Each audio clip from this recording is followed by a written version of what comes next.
If you look back in history, before I could become, quote, the father of intravenous feeding, unquote, there were hundreds, maybe thousands of people who contributed knowledge starting back in the early 1600s when Harvey discovered the circulation of the blood.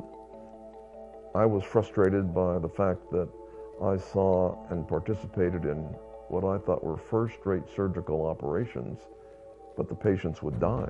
The patients didn't die because I was inadequate as an intern in taking care of them. They died because they were so malnourished. And of course I was frustrated and said, well, why don't we feed them better? And he said, because we don't have any way to do it.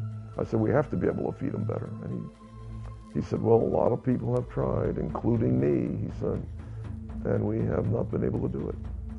I have to learn something more about nutrition. So I spent 2 years learning about nutrition as best I could from books and videos, and then went to the lab and picked a simple model.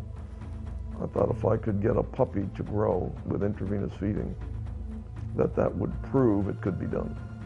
We worked for a few years and got puppies to grow, and then applied that to human adults, and they did well, and then God sent us a baby that couldn't live without intravenous feeding. If we didn't try to feed the baby by vein to treat the baby, she was dead. So it took away some of the moral and ethical criticisms of it, and the parents accepted the downside and the upside, and we fed that child for 22 months, and it was the first demonstration of normal growth and development in a human being fed entirely by vein. And I guess that's where the father of intravenous feeding comes from.